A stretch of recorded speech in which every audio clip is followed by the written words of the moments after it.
સરકારે 18 વર્ષથી નીચેના બાળકો પર મોબાઈલ ઉપયોગ પર પ્રતિબંધ મૂકવાનો મહત્વપૂર્ણ નિર્ણય લીધો છે।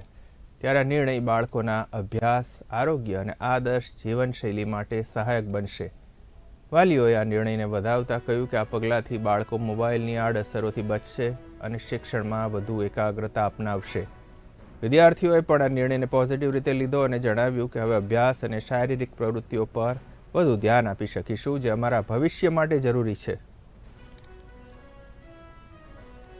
વાત એ છે કે આજ સરકાર એવું વિચારી છે કે ભાઈ મોબાઈલ જે નાના બાળકો જેવા કે 18 વર્ષથી નાની ઉંમરના બાળકો મોબાઈલમાં એટલા બધા વ્યસ્ત રહે છે, તો એના માટે સરકાર જે કાંઈ પ્રતિબંધ કરવા જઈ રહી છે તો આપણા બાળકો માટે એ હિતાવહ વસ્તુ છે અને એ જરૂરિયાતવાળી વસ્તુ નથી। બાળકો શિક્ષણમાં પૂરું ધ્યાન આપી ન શકે અને બીજા રસ્તે બીજે પાટે જે વસ્તુ નથી જોવાની એ વસ્તુ જોવા જઈ રહ્યા છે, તો એને માટે આપણે સરકારને સાથ સહકાર આપવો જોઈએ।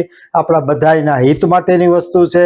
તો હવે પછી વિચારવાનું સરકારને એ છે કે જે કાંઈ કાર્યક્રમો જે બીજા કરે છે કે શિક્ષણલક્ષી કે બાળકોને મોબાઈલની જરૂર ન પડે એવું શિક્ષણની અંદર એવી ગેમો કે જે કાંઈ કાર્યક્રમો બીજા હોય એ બાળકોને આનંદ આવે એવો કાંઈક વ્યૂહ રચવો જોઈએ ને એવો કાંઈક કાર્યક્રમ અપનાવવો જોઈએ। અમારી સરકારી શાળામાં આપણે લાભ લેવો જોઈએ, કારણ કે ત્યાં ગ્રેજ્યુએશન પાસ કરેલા શિક્ષકો આવે છે। હું આજે એ વિષય પર ચર્ચા કરવાની છું કે 18 વર્ષથી નીચેના બાળકોને મોબાઈલ ન દેવો જોઈએ, કારણ કે તેની માનસિક સ્થિતિ અને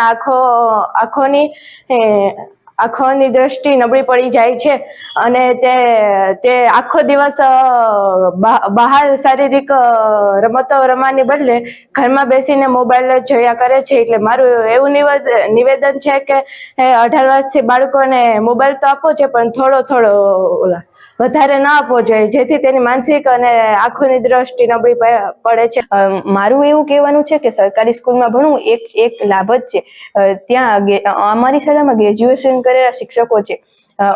અત્યારે તાજેતરના સરકારે નિયમો બનાવ્યા છે કે 18 વર્ષની ઉંમરના નાના બાળકોને મોબાઈલ ના દેવો। આ નિયમમાં હું કહેવા માંગુ છું કે બાળકોને મોબાઈલ દેવો જોઈએ, કારણ કે તે દેશ વિદેશના અને આપણા દેશ વિદેશના રાજ્યોના જિલ્લામાં અને શું ચાલે છે તે બધું જાણી શકે છે અને અભ્યાસમાં પણ તેનો લાભ થાય છે। મારું જે 18 વર્ષની નીચેના ઉંમરના બાળકોને સોશિયલ મીડિયાના ઉપયોગ પર બેન લગાવવામાં આવે તો જે આપણી શૈક્ષણિક સંસ્થાઓ જે શાળાઓમાં જે શિક્ષણ દેવામાં આવે છે, પરંતુ વિદ્યાર્થીઓ અલગથી જો આધુનિક પદ્ધતિ દ્વારા તેનો શિક્ષણનો વિકાસ કરવા માંગતા હોય તો તે ઘરે પણ તેના મોબાઈલ ફોન દ્વારા વધુ શિક્ષણ કરી શકે છે, વધુ શિક્ષણ કરી શકે છે। તેનાથી તેનો શારીરિક અને માનસિક વિકાસ વધે છે।